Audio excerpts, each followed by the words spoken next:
me, there's no such thing as a black woman in Ghana. I'm a woman in Ghana. Living in the U.S., all of the seats are taken, all the big brands are there, and here you have an opportunity to create a seat at the table. It's significant to know where you belong and where you came from.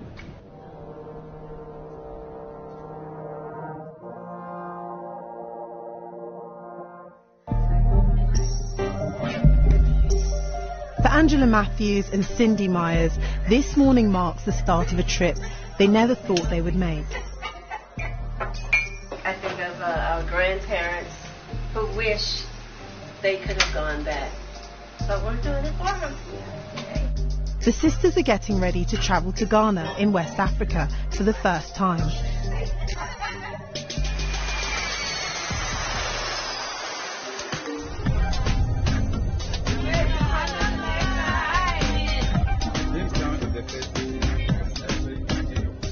This group could have visited this country any time, but they chose this year. Ghana is encouraging more descendants of the slave trade to retrace their roots. They've called 2019 the Year of Return. It's 400 years after the first enslaved Africans arrived in what is now the US. This is Cape Coast Castle. It was one of the most important African bases for British slave traders during the 18th century.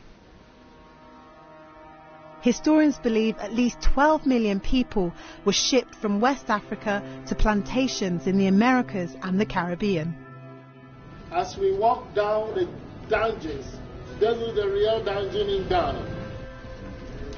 I never thought I would make this trip. Never, never. My sister and I are the first generation to make it here.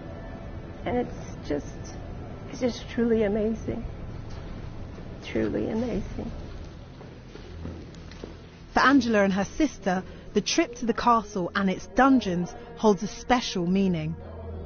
They recently took a DNA test and discovered that they are of Ghanaian heritage, meaning their ancestors may have been held in these cells. I am so grateful to be here and to be here with my ancestors.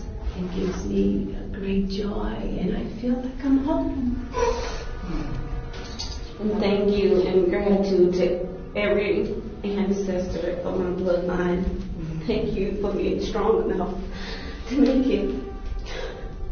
I'm sorry you had to go through this. This place is very saddening to see how they were treated.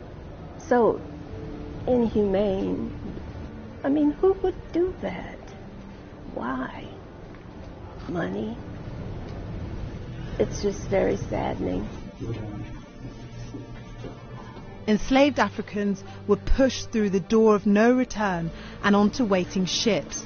For many, it would be the last time they would see the continent. Being here, taking my shoes off, getting into the water, the Atlantic Ocean, I felt at peace, I felt at home. I felt like all of my ancestors, we were reunited, and it was just a wonderful feeling.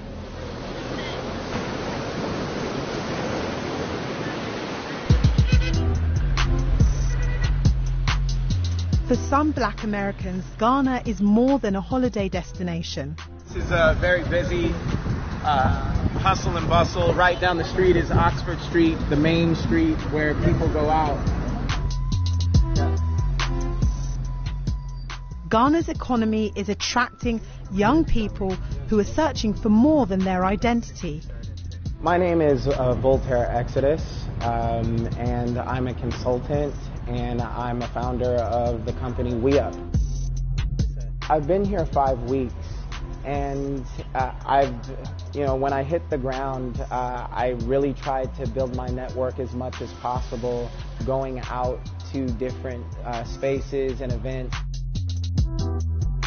You are new in Ghana, you're not really familiar with the African print, so I'm trying to combine things that you can wear and then wear in Ghana and wear it out there.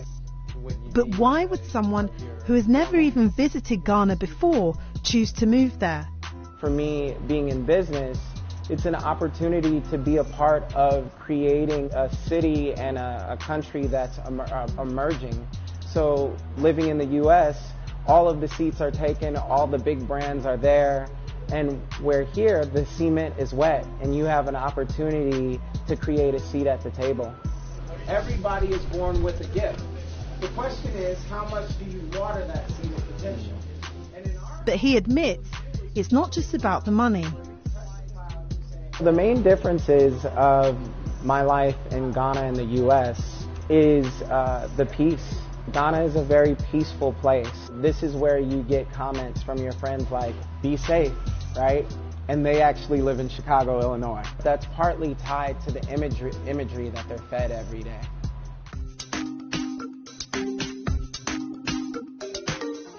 This is Lakeisha Ford. 5 years ago, she decided to move to Ghana to start a new life. And with it came a new sense of identity. To me, there's no such thing as a black woman in Ghana. I'm a woman in Ghana. We are all black. I don't see color here because I'm a part of the majority. And I think that's a privilege and a luxury. She was born and brought up in the US, and her move to Ghana was about starting her own business. But it became more than that. The African continent, specifically Ghana, has restoration for people of color in the diaspora. You know, I want to show people that this is not just an alternative, but a real option to live your life and be successful. Lakeisha has no plans to move back to the US, and she's encouraging others to join her. Any black person that is in the diaspora, a trip needs to be made to the African continent. There's almost this like undefined closure that happens. You didn't even know you needed this. You don't even know you need closure in a certain light, but coming here, you get it, and there's almost an alignment that happens.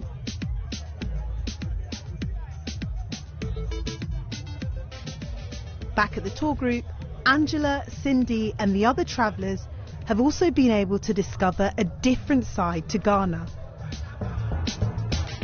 The country estimates the number of tourists wanting to find out about their heritage will increase by up to 40% this year. For Angela, retracing her roots has changed how she looks at her home country. And this time and all the things that are going on with our current president, it's significant to know where you belong and where you came from. So for me, coming back here, reuniting with my ancestors, makes me feel at home. I have a culture, I have a people, I belong. That's the significance it is for me.